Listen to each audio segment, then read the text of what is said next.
গভীর রাত, ছাদের উপর খোলা আকাশের নিচে মত্ত হয়ে বসে আছে আয়ান। চারপাশে ঘুটঘুটে অন্ধকারে ছেয়ে আছে আয়ানের জীবনের মতো। হঠাৎ মায়ার পরিবর্তন আয়ানকে ছেড়ে চলে যাওয়া কিছুই মেনে নিতে পারছে না আয়ান। তাই তো বিগত কয়েকদিন ধরে আয়ান ইচ্ছে করেই মায়ার সামনে পড়ছে না, লুকিয়ে বেড়াচ্ছে পরিবার এবং মায়া থেকে। আর আয়ানের পরিবারকে বলেছে সে কিছুদিন যাবৎ একটু কাজের চাপে আছে, তাই লেট হচ্ছে বাড়িতে আসতে। আয়ানের এই মিথ্যাটা আয়ানের বাবা মাকে বিশ্বাস করাতে পারলেও বিশ্বাস করাতে পারেনি হেনা খান এবং আরাফ খানকে। হেনা খান আর আরাফ খান জানে আয়ানের ফিলিং সম্পর্কে। তারা এটাও জানে মায়া হৃদকে চায়, হৃদ মায়াকে চায়। সবচেয়ে বড় কথা, হৃদ মায়াকে ভালোবেসে, আর হৃদ যা একবার চায় তা কখনোই কারোর জন্য স্যাক্রিফাইস করে না, সেটা ওর নিজের ভাই হোক বা কেননা হৃদের দেখার প্রয়োজন বোধ করে না। আর এখন তো নিজের বউ বলে কথা, এমনি এমনি ছেড়ে দেবে সেটা কোনো কালই হবে না। তাই হেনা খান এবং আরাফ খান দুজনে আয়ানকে এই বিষয়ে কিছু না বলে একা ছেড়ে দিয়েছে আয়ানকে। কারণ আয়ান গম্ভীর মুখে মানুষটাকে বোঝানোর প্রয়োজন নেই, নিজ দায়িত্ব সবটা বুঝবে নিজেই। হয়তো একটু সময় লাগবে, তারপরও ঠিক বুঝবে আয়ান। কিন্তু যদি কেউ আয়ানকে বোঝাতে যায় মায়ার বিষয়, তো এতে বিপরীত কিছু হতে পারে। আয়ান বিষয়টা না বুঝেই উল্টো রিয়াক্ট করে বসতে পারে। তাই কারণ হেনা খান এবং আরাফ খান দায়ী আয়ানের এমন অবস্থার জন্য। ওনারা দুজনে আয়ানের ফিলিং সম্পর্কে জেনে আয়ানকে সুমতি দিয়েছে মায়াকে ভালোবাসার, এবং আজ তারা আয়ানের কথা বলতে পারছে না হৃদের ভয়ে। আয়ান রাতে আবছা আলোয় নিশ্চুপ আকাশের দিকে তাকিয়ে থেকে নীরবে চোখের জল পড়ছে। আয়ান এত কষ্টটা কাকে বোঝাবে, কে বুঝবে আয়ানের মনের শত কষ্টগুলো। আয়ান এখন নিজেও বড্ড অসহায় মনে হচ্ছে। সে তো কখনো নেই যে কাউকে ভালোবাসতে চায়নি, তারপরও ভালোবাসাটা হঠাৎ করে চলে আসে, এখন আবার চলে গেছে। আর এখন সেই ভালোবাসা থেকে দূরে থাকতে ইচ্ছে করে। তাকে এই কষ্টটা যেন গুয়ে গুয়ে জ্বলছে আয়ানের ভিতরে। আয়ান এমন অশ্রু বিসর্জন সময় হঠাৎ করে আয়ানের পাশে কেউ বসে পরে নীরবে। নিজের পাশে কারো উপস্থিত টের পাওয়া আয়ান চমকে উঠে দ্রুততার সঙ্গে ওপাশে ফিরে নিজের চোখে জল মুছে ফেলার সময় পাশের জন্য ব্যক্তিটি অন্ধকার আকাশের দিকে তাকিয়ে থেকে বলে উঠে, নিজের চোখে জল লুকাস না ভাই, এটাকে পড়তে দে, আমি কিছু মনে করব না, ক্যারি অন ভাই। ফিয়ার গম্ভীর মুখে কণ্ঠ শুনে আয়ান নিজের চোখ নিজে দ্রুত মুছে ফিয়ার দিকে তাকিয়ে থাকে। নিজেকে স্বাভাবিক করে বিনয়ের সুরে বলে ওঠে, তুই কি বেশি পেকে গিয়েছিস বুড়ি? আয়নের কথায় ফিহা নিজ ফেসটা খানিকটা মন খারাপ ভাব বজায় রেখে গাল ফুলে আয়নকে উদ্দেশ্য করে বলে ওঠে, ভাই তোমার বুড়ি এখন বিয়ে হতে চলছে, তাই সে এখন অনেকটাই পেকে গেছে বরাবরের মতো। ফিয়া এমন কথা মজা করে বলে ওঠে, ও হ্যাঁ তাই তো, বুড়ি তো অনেক সত্যি পেকে গেছে, বিয়ে যে করছে। আয়নের এমন হেয়ালিপানা কথা ফিয়া গাল ফুলে বিরক্ত সুরে কথা বলে ওঠে, উফ ভাই। ফিয়ার গালে ফুলাতে দেখে আয়ান কৃত্রিম হেসে বলে ওঠে, কি ভাই? ফিয়া আয়নের কৃত্রিম হাসিতে দেখে এক পলক আয়নের দিকে তাকিয়ে থেকে আবারও আকাশের দিকে তাকায়, পরে শান্ত সুরে আয়নকে উদ্দেশ্য করে বলে ওঠে, একটা জিনিস কি ভাই জানিস, জীবনে কখনো কারো জন্য থেমে থাকে না, সে তার নিজ গতিতেই চলতে থাকে। তাই আমাদের উচিত অতীত মেনে নিয়ে সামনে এগিয়ে যাওয়া। অতীত যা কিছু হারিয়েছি সেটা হয়তো আমাদের জন্য ভালো ছিল, তাই কষ্ট হয়, কিন্তু আমার সামনে না গেলে বুঝবো কীভাবে যে আমাদের জন্য সামনের বেস্ট কিছু অপেক্ষা করছে। তাই আমাদের উচিত থেমে না থেকে সময়ের সাথে সাথে এগিয়ে চলা, আমাদের জীবনকে নতুন করে একটা সুযোগ দেওয়া। ফিয়ার এমন শান্ত সুরের কথা শুনে মুহূর্তে চমকে ওঠে আয়ান। ফিয়া যে আয়ানকে মায়ার বিষয় বোঝানোর চেষ্টা করেছে তা বোঝা বাকি নেই আয়ানের, কিন্তু আয়ান এটা বুঝতেই পারছে না ফিয়া মায়ের বিষয়টি কিভাবে জেনেছে। তাই আয়ান চমকে ফিয়ার দিকে তাকাতে ফিয়া আগের ন্যায় আকাশের দিকে তাকিয়ে থেকে বলে ওঠে, ভাই জানিস তুই যার জন্য কষ্ট পাচ্ছিস তার সামনে যেতে চাচ্ছিস না, নিজেকে শাস্তি দিচ্ছিস। যদি এটা সেই মায়া, তুই ওর জন্য নিজেকে কষ্ট দিচ্ছিস, তাহলে মায়া হয়তো তোর থেকে আরও বেশি কষ্ট পাবে আর নিজেকে দোষী ভেবে তোর সামনে আসতে চাইবে না, তোর থেকে আরও অনেকটা দূরে দূরে দূরে থাকবে। তখন হয়তো তুই নিজের সাথে চোখ মেলাতে পারবি না, তোর নিজেকে তখন অপরাধী মনে হবে আর কষ্ট পাবি। কেন তোর থেকে মায়া দূরে দূরে থাকছে সেটা নিয়ে। ভাই, আমরা যে কাউকে ভালোবাসতেই পারি, ভালোবাসাটা খারাপ না, তবে আমরা যাকে ভালোবাসতেছি তার লাইফে অন্য কেউ আছে কি না তা ভালোবাসার মানুষ সেটা জানতে হবে প্রথমে। যদি থাকে তো আমাদের ফিলিং সেই ব্যক্তির সামনে প্রকাশ না করে চেপে রাখাই শ্রেয়। কিন্তু যদি না থাকে তাহলে তাকে পাওয়ার জন্য সর্বোচ্চ চেষ্টা করে যদি বুঝতে না চাই তো হৃদ ভাইয়ের মতো জোর করে ছিনিয়ে নে।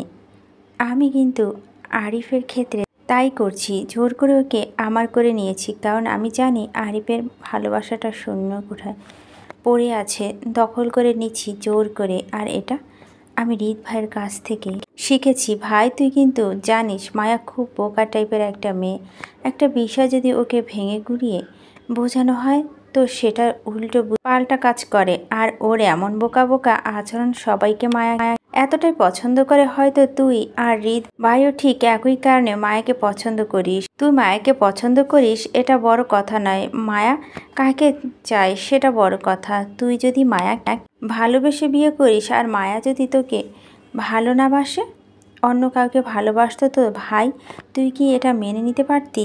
আর এমনটা পারতিস না। তাই মাঝে মাঝে ভালোবাসার মানুষটা সুখের জন্য আমাদেরকে অনেক কিছু সহ্য করতে হয়, আর সেটা তুই না হয় করলি। কথাগুলো শেষ করে ফিহা দ্রুত আয়নের পাশ থেকে উঠে দাঁড়িয়ে আয়নের একা রেখে চলে যেতে থাকে। আর আয়ন ফিয়ার কথাগুলো মানে বুঝতে পেরে চুপচাপ নিচের দিকে তাক। ফিয়া সামনের দিকে যেতে যেতে হঠাৎ পিছনে ফিরে আয়নকে উদ্দেশ্য করে বলে ওঠে, কাল থেকে আমার বিয়ে অনুষ্ঠান শুরু হতে যাচ্ছে, তাই বোন হিসেবে আমি আমার ভাইকে আগের মতো করে আমার পাশে দাঁড়িয়ে থাকা দেখতে চাই। এটা আমি আশাবাদী আমার ভাইয়ের কাছে।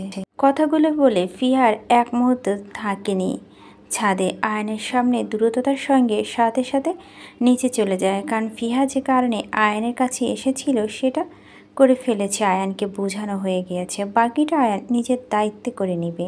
আয়ান মত্ত হয়ে এতক্ষণ ফিহার সবগুলো কথা শুনে আবারও আকাশের দিকে তাকিয়ে অনুভূতি শূন্য চোখে কিছুক্ষণ চুপ থেকে হঠাৎ করে গলা ফাটিয়ে কান্না মেতে ওঠে চিৎকার করে। কষ্ট যেন বুকে ফেটে যাচ্ছে আয়ানের, কিন্তু কাউকে বোঝাতে পারছে না।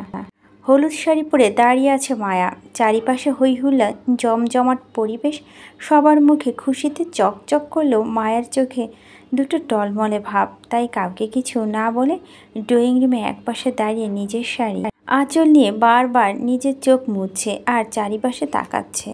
চারপাশে তাকিয়ে হয়তো কাউকে খুঁজছে, হয়তো না। মায়া এমন মায়া কান্না কারণটা কি সেটা হয়তো মায়া নিজেও নির্দিষ্ট করে কিছু বলতে পারবে না, কারণ যেটাই হোক তবে কষ্টটা মায়ার ভরপুর। তাই তো এমন খুশি খুশি ভাব আর মেতে ওঠা সব কিছুর সাথে মায়া দুঃখ ভার যেন অপ্রত্যাশিত কিছু। মায়া এমন টুকু কান্না হঠাৎ করে একজন ওয়েটারের সামনে এসে দাঁড়িয়ে খানিকটা উত্তেজিত কণ্ঠে বলে ওঠে, ঋতু পাখি, তোমার কি হয়েছে? কান্না করছো কেন? হঠাৎ করে কারো কথা কানে আসতেই চমকে উঠে মায়া। চোখ তুলে তাকাতেই চোখে পড়ল ছদ্মবেশে একজন ওয়েটারকে। তার কণ্ঠ মায়া বেশ পরিচিত হলো। এই মুহূর্তে তাকে চিনতে পারছে না মায়া, তাই এক পলক ছদ্মবেশী ব্যক্তির দিকে তাকিয়ে থেকে আবারও নিজের কান্না মন দেয় মায়া। সামনে দাঁড়িয়ে থাকা ছদ্মবেশী ওয়েটার ব্যক্তিটি মায়ার কোনো রকম হেলদোল না দেখে আবার নরম সুরে প্রশ্ন করে বলে ওঠে, কি হয়েছে পাখি? বললো তো আমায় নাকি? আবারও মায়ার নরম সুরে প্রশ্ন করতে দেখে তীক্ষ্ণ দৃষ্টিতে তাকায় মায়া। পরে কান্না জড়িত কণ্ঠে নাক টেনে বলে বলবো না আপনাকে আমি? কে আপনি জানতো? মায়া এমন কথা মুহূর্তে চমকে উঠে সামনে তাকিয়ে থাকা ছদ্মবেশী ব্যক্তিটি নিজের অবস্থা ভুলে যাওয়ার বিষয়টি মনে করতে দ্রুততার সঙ্গে নিজের ঠিক করে চারপাশে ব্যস্ত চোখে তাকায় ভয়ে ভয়ে। নিজের পরিচয় গোপন করে নিজের জীবনে বাজি রেখে খানবাড়ি এসেছে ওয়েটার বেশে ছদ্ম নাম দিয়ে ব্যক্তিটি। কিন্তু মায়াকে হঠাৎ করে এমন করে কান্না করতে দেখে মুহূর্তে দুর্বল হয়ে যায় ছদ্মবেশী ব্যক্তিটি। তাই নিজেকে ধরে রাখতে না পেরে মায়ার সাথে নিজের কণ্ঠে কথা বলে ফেলে এই ছদ্মবেশী লোকটি। কিন্তু এখন মায়া এমন কথা মুহূর্তে সব কিছু মনে পড়ে যায়। এই হৃদের ভয়ে কাচুমাচু করতে করতে দ্রুততার সঙ্গে মায়ার সামনে থেকে চলে যায় নিজের কাছে। যে জন্য এখানে এসেছিল হৃদের এতটা টাইট সিকিউরিটির মধ্যেও মায়া ছদ্মবেশী ওয়েটার ব্যক্তিকে হঠাৎ এমন কাজে কিছু বুঝতে পারেনি। তাই সেদিকে এত মনোভাব স্থির না করে নিজে ভেজা ভেজা চোখে চারপাশে তাকিয়ে থেকে কিছু না বলে হন করে নিজের রুমে চলে যায়। ঘরোয়া পরিবেশে ফিয়া হলুদের ছোঁয়া হচ্ছে। ফিয়া বিয়ে আয়োজন বেশ বড়সড় না করলেও এতটা ছোট হচ্ছে না। খান বাড়ির সবাই জাঁকজমক করে অনুষ্ঠান করতে চাইলেও আরিফের কথা চিন্তা করে থাকতে হয় তাদের, কারণ আরিফের সাধ্য অনুযায়ী খান বাড়িতে আয়োজন করা হয়েছে। ফিয়া এবং তাই চায় আরিফের সাধ্য অনুযায়ী তাদের বিয়েটা হোক ঘরোয়া পরিবেশে।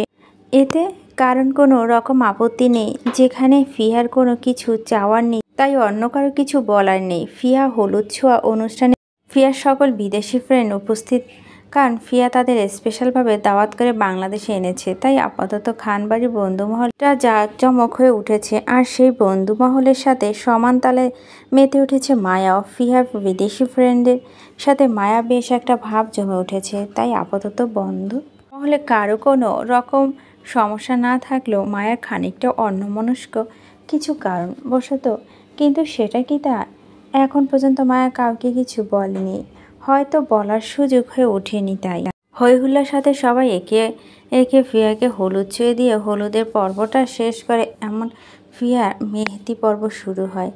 ফিয়ার হলুদ সন্ধ্যা খান বাড়ির সবাই আয়ান সহ উপস্থিত থাকলেও হৃদকে কোথাও দেখা যায়নি। হয়তো কোনো ব্যস্ত সহিত কাজ করে পড়ে আছে। আর আয়ান হলুদ সন্ধ্যার উপস্থিত থাকলেও মায়া থেকে বেশ খানিকটা দূরে দূরে থাকছে প্রথম থেকেই। মায়া আয়ানের সাথে বেশ কয়েক কথা বলে। আয়ান ব্যস্ততা দেখিয়ে মায়াকে এড়িয়ে গিয়ে বরাবরের মতোই। এত করেও মায়ার মন খানিকটা ক্ষুণ্ণ হলেও মায়ার মন না বলা কথাগুলো চাপা পড়ে যায় সেই ক্ষুণ্ণতার মাঝে। এত কিছু মায়াকেও কেউ একজন অপলক দৃষ্টিতে বারবার তাকিয়ে থেকে মায়াকে দেখে চলেছে। মায়া আশেপাশে থেকে সে ওয়াটার বেশে ছদ্মবেশী লোকটা মায়াকে লক্ষ্য করে চলছে। একদিনে মায়ের এই ব্যক্তিটি ভালোবাসা, অন্যদিকে তার প্রথম টার্গেট হলো মায়ের হৃদকে দুর্বল করা। এত কিছুর মাঝে একটাই তার, যে করে হোক হৃদ থেকে ওকে সব কিছু কেড়ে নিতে হবে। আর সেটা প্রথম ধাপ হলো মায়া। ছদ্মবেশী লোকটি খানবাড়ির এক ড্রয়িং রুমে এক পাশে দাঁড়িয়ে শীষ বাজাতে বাজাতে এক পলক খানবাড়ির সবাইকে দেখে নিয়ে একটা চেয়ারের উপরে আরাম করে বসে বাঁকা হেসে হৃদকে উদ্দেশ্য করে নিজে বলে ওঠে, বস, খুব বাজেভাবে ফেসে গেছিস তুই। এখন যা, তোর কাল তো আমার। পারলে এখন নিজের প্রিয়তমার সাথে পাওয়ারকে রক্ষা করে দেখা। কথাটা বলে চেয়ারের নিচে গা এলিয়ে দিয়ে মায়ের দিকে এক দৃষ্টিতে তাকিয়ে থাকে। কিছুক্ষণ তাকিয়ে থাকা হঠাৎ করে উঠে বসে উত্তেজিত সাথে। পরে আবার নিজে বলে ওঠে, যদি আমার বিছানায় জাল থেকে হৃদ হয়ে যায় তো সবটাই শেষ হয়ে যাবে। হ্যাঁ, হৃদ ওয়ার্ল্ড মাফিয়া কিং, ওর দ্বারা সবই সম্ভব, কিন্তু আমি হার মানব না। গত 2 বছর ধরে আমি হৃদকে নিয়ে গবেষণা করে এই চালটা বিছিয়েছি। এত সহজ হার মানব না। আর যদি এমন হতো, কথাগুলো ভেবেই ছদ্মবেশী লোকটি মায়ের দিকে তাকায়। পরে মায়ের দিকে তাকিয়ে থেকে চোখ মুখ শক্ত করে দাঁতে দাঁত চেপে বলে ওঠে, তাহলে ওর বেঁচে থাকা কারণটা আমি মেরে দিব। আমি মলি নয় যে সহজে হার মেনে যাব। সবটা জেনে বুঝে মাঠে নেমেছি। এত সহজে তো আমাকে হার মানানো সম্ভব নয়। কথাগুলো বলে লোকটি মুহূর্তে চোখ উদ্ধাস্ত অনুভূতি নিয়ে টলমলে চোখে মায়ের দিকে তাকিয়ে থেকে বলে ওঠে, আই এম সরি পাখি, তুমি আমার কাছে দ্বিতীয় কোনো অপশন রাখোনি। তুমি আমাকে ছেড়ে হৃদকে বেছে নিয়েছ, আমার ভালোবাসাকে অস্বীকার করেছ। তাই হৃদের সাথে সাথে তোমাকেও মরতে হবে পাখি। ক্লান্ত আমার শরীরে বাড়িতে প্রবেশ করে হৃদ। বেখেয়ালি বাড়িতে ঢুকতে হঠাৎ করে চোখে পড়ল বাড়ির চাকচিক্যময় খানবাড়ির ডেকোরেশন দেখে মুহূর্তে ভুরু কুঁচকে আসে হৃদের। আজ যে ফিয়ার হলুদ সন্ধ্যা সেটা একদমই ভুলে বসে আছে হৃদ। সারাদিনের কাজের চাপের জন্য কিছু মনে নেই তার। তাই সব কিছু মনে করে ড্রয়িং রুমে ঢুকে ক্লান্তময় শরীরে চারপাশে চোখ বুলিয়ে নিজের বউকে খুঁজে চলছে হৃদ। কাজের চাপে মায়ের খবরও একদম নিতে পারেনি হৃদ। তাই এখন এক পলক বউকে দেখার আশায় হৃদ তৃষ্ণার্ত চোখে চারপাশে চোখ বুলিয়ে নেয়, কিন্তু কোথাও মায়াকে দেখতে না পেয়ে কপাল কুঁচকেল হৃদের। বাড়ির সবাই এখানে থাকলেও তার বউ যাবে কোথায়? বিষয় ভেবে আবার তীক্ষ্ণ দৃষ্টিতে তাকায় চারপাশে ভালো করে। হৃদ চোখ বুলাতে বুলাতে হঠাৎ করে ফিহার দিকে তাকাতেই চোখে পড়ল মায়াকে। সেখানে বসে বসে হাতে মনোযোগ সহকারে মেহেদি লাগাচ্ছে মায়া। হৃদ মায়াকে স্বাভাবিক অবস্থা দেখে মেহেদি লাগাতে দেখে স্বস্তির নিঃশ্বাস ফেলে হৃদ। ক্লান্তিময় শরীরে নিয়ে আস্তে আস্তে হেঁটে সামনে আসার মায়ার দিকে তাকিয়ে থাকে। পরপর হৃদ ফিহার সামনে এসে দাঁড়াতে ফিহা হঠাৎ করে বলে উঠে, হৃদ ভাই, তুমি এতক্ষণে ফিরেছ আমার হলুদ অনুষ্ঠান শেষ করে? ফিহা এমন কথা হৃদ ফিহার দিকে তাকিয়ে থেকে ক্লান্তিতে শরীর গম্ভীর মুখে বলে উঠে, কাজের চাপ একটু বেশি ছিল, তাই টাইমলি পৌঁছাতে পারিনি হলুদ, তাই লেট হয়েছে। হৃদের এমন শান্ত সুরের কথা শুনে মুহূর্তে খুশি হয়ে যায় ফিহা, কারণ হৃদ কখনোই তার কাজের জন্য কাউকে কৈফিয়ত দেওয়াটা পছন্দ করে না। আর আজ শান্ত সুরে ফিয়াকে কথাগুলো বলো, এতে ফিয়া খুশি হওয়ার ভাবটা যেন আরও এক ধাপ বেড়ে যায়। তাই খুশি মনে ফিয়া আস্তে করে চুপ করে যায়, আর কোনো রকম কথা বলে না। যদি ফিহা আরও কিছু জিজ্ঞেস করে তো হৃদ ধমক দিয়ে বসাতে পারে। হৃদ ফিহাকে চুপ করে থাকতে দেখে আবারও চোখ তুলে তাকায় মায়ার দিকে। মায়া তখনও হৃদের দিকে তাকাচ্ছে না, হয়তো হৃদের সাথে কোনো রকম রাগ করে বসে আছে, তাই জেদ ধরে বসে আছে শক্ত করে। হৃদের দিকে না তাকিয়ে হৃদ মায়ের এমন আচরণ দেখতে পেয়ে বুঝতে পারে বউ তার সাথে ভীষণ বাজেভাবে রাগ করে আছে। হয়তো আজ মায়াকে সময় না দেওয়ার জন্য হৃদ সম্পূর্ণ বিষয়টি বুঝতে পেরে করুণ দৃষ্টিতে মায়ার দিকে তাকিয়ে থেকে আহত সুরে মায়াকে উদ্দেশ্য করে শুনে ফিয়াকে বলে উঠে, ফিয়া, তোকে বলছিলাম তো সারাদিন ব্যস্ত ছিলাম, কাজের চাপটা একটু বেশি ছিল, তাই আসতে পারিনি। তাছাড়া এক সপ্তাহ পর আমাদের বিয়ে, তার জন্য সুইজারল্যান্ড যেতে হবে সবাইকে, আর সেই অ্যারেঞ্জমেন্টের কাজও অনেকটা ব্যস্ত ছিলাম, তাই তো খবর নিতে পারিনি। তুই কি বুঝতে পারছিস আমি কি বলছি তোকে? হৃদের এমন কথায় মায়া আর চোখে হৃদকে এক পলক দেখে নিয়ে গাল ফুলে হৃদকে পিছনের মোড়ে বসে পড়ে। এতে করে হৃদের যেন অসহায় ফেসটাতে আরও এক ধাপ অসহায়ত্ব বেড়ে যায়। করুণ দৃষ্টিতে তাকিয়ে থাকে মায়ার পিছনের দিকে। আর ফিয়া হৃদের এমন হতাশা ভিত্তিক কথা বুঝতে পেরে পাশে তাকিয়ে মায়াকে এক পলক দেখে নিয়ে ঠোঁট কামড়ে আলতো হেসে হৃদের মনের অবস্থা বুঝতে পেরে ফিয়া ঝটপট নিজের মাথা নাড়িয়ে সুমতি জানিয়ে হৃদকে বলে উঠে, হ্যাঁ ভাই, আমি বুঝতে পেরেছি তোমার কথা, তুমি অনেক ব্যস্ত ছিলে কাজে, তাই আসতে পারোনি আমার হলুদে। তাতে কি হয়েছে? হলুদে আসতে পারোনি, আমার মেহেদিতে তো ঠিক চলে এসেছ, তাই আমরা কেউ কিছু মনে করব না তোমাকে। তুমি কেমন রুমে গিয়ে ঝটপট রেডি হয়ে চলে এসো নিচে, তাহলেই হবে। আর কেউ রাগ করা থাকবে না তোমার উপরে, সত্যি বলছি আমি। হৃদ ফিয়ার কথা বুঝতে পেরে মায়াকে এক পলক দেখে নিয়ে মুচকি হেসে কিছু না বলে রুমে চলে যায়। সাথে মনে মনে ভাবতে থাকে বউ তার আজকাল তার থেকে বেশি পাগলামো করা শুরু করে দিয়েছে। হৃদ রাত করে বাসায় ফিরলে বউ তার গাল ফুলিয়ে বসে থাকতে কথা বলে না। পরে হৃদের বউকে মানাতে হয়। এটা অবশ্য হৃদের বেশ ভালোই লাগে, কারণ সে সবসময় চাইতো তার বাচ্চা বউ তার জন্য বসে বসে অপেক্ষা করুক, যা আজ মায়া করেছে। কথাগুলো ভাবতে ভাবতে সিঁড়ি বেয়ে উপরে নিজের রুমে চলে যায় হৃদ। আর নিচে আড়াল থেকে কে একজন হৃদ আর মায়া খুলসুটি ভালোবাসাগুলো দেখে রাগে গজগজ করতে থাকে। হয়তো এটা তার কোনো কালেই পছন্দ না হৃদের এমন ভালোবাসাটা মায়ার প্রতি। হৃদ নিজের রুমে গিয়ে ফ্রেশ হয়ে মালাকে কাজের মহিলা এক কাপ হট কফি বানিয়ে নিয়ে সেটা খেতে খেতে আবারও ল্যাপটপ নিয়ে বসে পড়ে কাজে। ফিহা মেহেদির কথা মনে থাকলেও সেদিকে আপাতত কোনো রকম ভ্রুক্ষেপ নেই হৃদের। এখন মূলত হৃদের হাতে প্রচুর পরিমাণ কাজ জমা পড়ে আছে, তাই আপাতত অন্য কিছু মনোনিবেশ করতে পারছে না সে। আর হৃদ এই ব্যস্ততাকেও একজন বিশাল বড় সুযোগ নিয়ে দাঁড়িয়ে আছে, সেটা হৃদের অজানা। হৃদ মনোযোগ সহকারে ল্যাপটপ নিয়ে কাজ করতে থাকে, কারণ কিছুদিন পর হৃদ ও মায়ার বিয়ের জন্য হয়তো কাজ করতে পারবে না। সেজন্য আগে থেকে হৃদ তার সবগুলো অফিসিয়াল কাজ গুছিয়ে রাখছে, যাতে তার অনুপস্থিতিতে কোনো রকম ঝামেলার সৃষ্টি না হয়। হৃদের মনোযোগ সহকারে ল্যাপটপ নিয়ে কাজ করতে করতে হঠাৎ করে ক্লান্তিতে ঘুম পেয়ে যায় তার। হৃদ অনেকটা টায়ার্ড থাকার কারণে আস্তে করে সোফার মধ্যে নিজ গায়ে এলিয়ে দিয়ে ঘুমের রাজ্যে পাড়ি জমায় হৃদ। হৃদ মায়াকে নিয়ে খান বাড়ির বাগানে দাঁড়িয়ে আছে।